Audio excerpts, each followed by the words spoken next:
So let's be honest, selling your first home is very easy to get wrong in the current market. Especially if you're like most people, you have a 3% interest rate and you're trying to figure out how to move without sacrificing that low rate or ruining your financial future by taking on a much higher interest rate on the new home. Maybe your family is outgrowing your current home.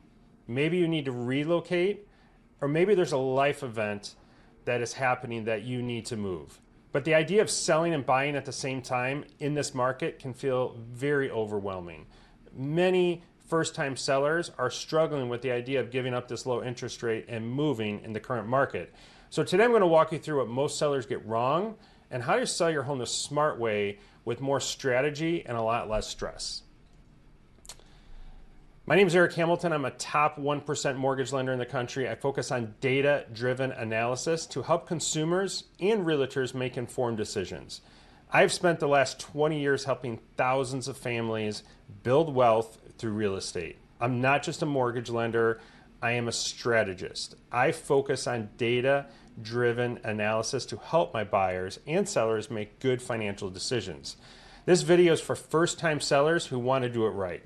You're going to walk away with a clear plan, a smarter approach, real strategies that work, and what not to do. So let's jump in. So why does selling feel so much harder right now? So let's talk about a little bit about the market. So back in 2005, the average homeowner stayed in their home for around 6.5 years. Okay? Right now, that number is almost 12 years. So it's almost doubled, okay, and during that time frame. Also to think about is the average repeat buyer in 1995 was 44 years old, and the average repeat buyer today is 61 years old. So the needs of a 44-year-old buyer is very different than the needs of a 61-year-old buyer. And that's why the other big dynamic that we're seeing is we're seeing a lot of seniors that are aging in place. So we have a lot of seniors that typically in other markets would have downsized, and we're just not seeing that right now. Right now, we're seeing a lot of seniors that are actually, choosing to age in place, okay? We also have a lot of people that have record low interest rates. We have some people that have rates below 3%, below 4%, that is giving them a quality of life with having this much lower mortgage payment that makes it very intimidating to refinance where current rates are between 6 and 7%. But the main thing to keep in mind is that life keeps moving, families are growing, and life events are continually happening. So people, regardless of interest rates and regardless of what's going on and not wanting to move, really have to move for a variety of reasons. So maybe your home just doesn't fit anymore. Maybe this life event that happened and you need to downsize, or maybe that you need to put your family in a different situation. Maybe there's a job transfer. So we're going to talk through a little bit about what not to do, and also some better ways to think about this so you can make better decisions. Selling is not the problem. That's the easy part in the current market. It's the transition that makes it a lot more difficult, and that's where planning will come in and help you avoid a lot of mistakes. So what do most sellers get wrong? So mistake number one is they actually list their house before knowing anything about their purchase. So we get sellers that will call us and say, Eric, hey, I just sold my home. We're closing in 60 days and I need to get pre-approved and I need to move forward. And we can help you do that. But just because I can get it done doesn't mean it's good strategy. Typically in that situation, you've kind of lost your ability to kind of slow things down. Whenever you're selling and buying, things move very fast. And my job is to try to slow that down in the beginning. And that's where, planning and doing a bunch of work before you ever list a house is very, very important. So mistake number one is something that we see a lot. Mistake number two is ignoring your full financial picture. So what I always talk about this is just because you're selling and buying and you're losing a 3% interest rate, there are things that you can do to pay down other debt and get rid of high interest rate credit cards, high interest rate car payments that can put you in a better financial position, even though you're going to have a higher mortgage payment, that will get rid of other debt, that your total monthly debt will be lower, okay? That's mistake number two, is that a lot of people ignore that, which we love to go through. Mistake number three is not understanding your options or not provided options. So what I mean by that is that you have options when you sell. Are you going to sell non-contingent? Are you going to sell contingent? Can you do a reverse contingency where, when you sell your house, that sale contract is contingent on you finding a new property? All these things are things that you should be discussing with your realtor up front. If you're not discussing those things, that is a major red flag, because the biggest thing that I see is a lot of sellers who are very misunderstood on options that they have moving forward. They kind of were told what they need to do, they do it, and they're missing out on a lot of those options. Mistake number 4 is letting emotions run the show. Once you sell your house and you fall in love with the house without doing all the work up front, your emotions have taken over and you're not going to make good financial decisions. So back to my earlier point, the more we do to slow things up front, the more beneficial it's going to be in the long run, and the better we're going to prepare you and the better decisions you're going to make, because you're going to have all this information to be able to make a better financial decision. This is your equity, it's your future, and it's your decision, okay? We can help you, actually see things a lot clearly before it gets messy. Once things start to happen and contracts come in and attorneys and home inspections, it is very hard to play catch up and slow things down. So strategy is really, really important. So on that, the thing I always say is strategy first and sales second, okay? You should never list your home without a solid plan. So before you list your home, you're going to meet with your realtor and you're going to go through a listing presentation, and you're going to have a plan for how to sell your house, all the different strategies, when to list it, are you going to do an open house? That's one thing, okay? Then you should also have that same strategy session with your lender, and this is where most people go wrong.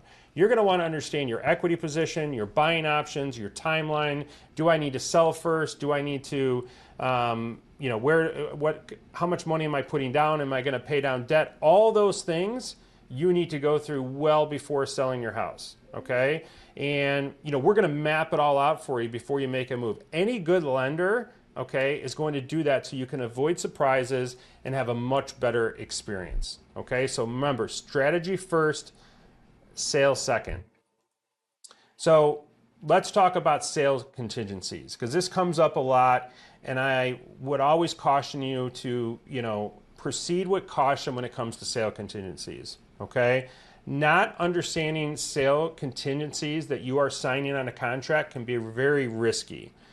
What are some different options for sale contingencies? You want to know and understand all the different contingencies that your realtor is putting in the contract, because you do not want to let anyone tell you not to do a sales contingency if you are not comfortable with that process. So let's talk about that.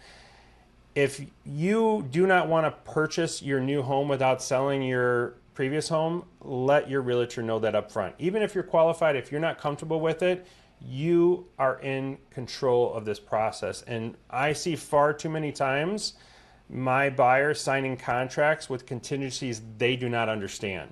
Okay, I see it time and time again where someone will sign it, they're qualified only with the sale, and they read a non-contingent contract because their realtor advises them that's the only way they're going to get it accepted, and they call it a soft contingency, when really what it means is you're not protected, okay? Do not be afraid to discuss with your real estate attorney up front any concerns that you have regarding what you are signing in a contract. If your current home doesn't sell fast enough, okay, your dream home could be in jeopardy. So it's important to know and understand all these issues up front. Be aggressive on pricing. Try to take emotion out of it by being very educated up front, asking the right questions. Too often, my sellers do not understand what they've signed. And a realtor is pushing you towards a decision that you fully don't understand. You need to stop, take a step back. You are the consumer. You deserve full transparency and a voice. So talk through everything with your lender, your attorney, and your realtor up front to fully understand contingencies and what you're signing in that contract. The other thing that we talk about a lot are bridge loans and recasting. Okay, so we have some options to help you purchase a home without selling your current home. Now, if there's 100 lenders that do mortgages, there's maybe 10 or 15 that do bridge loans. And bridge loans are great products. but nobody makes money, okay, when you are lending money for a short period of time. So again, 100 lenders that do mortgages, 10 or 15 that do bridge loans, the 10 or 15 know, the other 90 do not, and they can charge fees anywhere between 1% to 2% on your money to be able to, front that money up front. So essentially they're going to give you the money for the down payment and not qualify you with both mortgage payments and help you transition into the new home. And we have some great options where we can purchase the new house in cash, okay? You sell your current home, you're gonna then come and purchase after closing, and you don't have to qualify for both, and it's a great option, but it's gonna cost you anywhere between 1% to 2% of the sales price, okay? So not the best options. It's usually the last option that we wanna use because it's taking money away. But there are some scenarios where we can be extremely competitive in a market where we can use a bridge loan to go in as a cash buyer, purchase a home. The client is more than willing to pay that money up front, and it's a great option. So if you have questions about that, please feel free to reach out. I think it's only an option that I would consider if it's my last resort. There are so many other options in this market with a good realtor and a good team that you can avoid having to pay the cost of that. Now, mortgage recasting, you can never guarantee anybody an option to recast a mortgage, but a recast is, let's say you purchase a home for $400,000, your previous home sells, and you now have $200,000 that you want to apply to the new mortgage. Well, if you send a $200,000 payment into your current mortgage company, it will go towards principal, but it's not going to adjust your payment. A recast is, you work with this servicer, you ask them that you want to make a lump sum payment, you make that lump sum payment, and what's going to happen is they're going to recast the mortgage. Your rate stays the same, and they're going to reconfigure your mortgage payment with the lower principal balance. So think about this. You are selling your current home, you buy a new house, okay? When you purchase that new house, you do non-contingent on the sale of your current home. 4 or 5 months down the line, you sell your current home, you now have this net proceeds from the sale and you want to apply it to your current mortgage. You call the servicer and you ask them if they will allow you to do a recast. If they will, then you can go ahead and provide that. It avoids having to do a refinance. I see time and time again where lenders try to do 2 transactions because they're trying to make the money on the new transaction.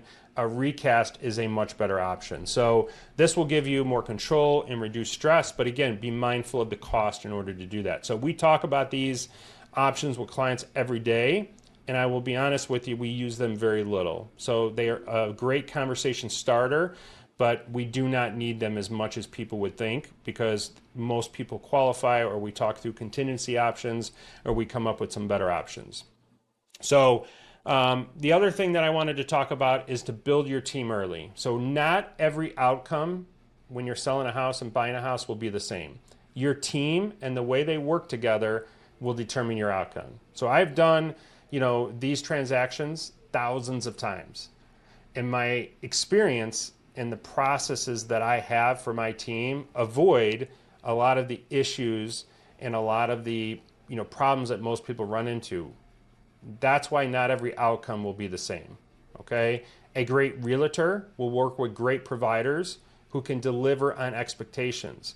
So when a realtor typically refers a team, it's because they've had an experience with them and they trust that that outcome will be satisfactory. So do your homework on who you work with and why they work with those people, okay?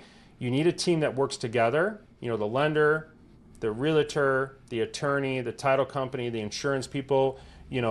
My strength in my team is my ability and my relationships with the people that I work with.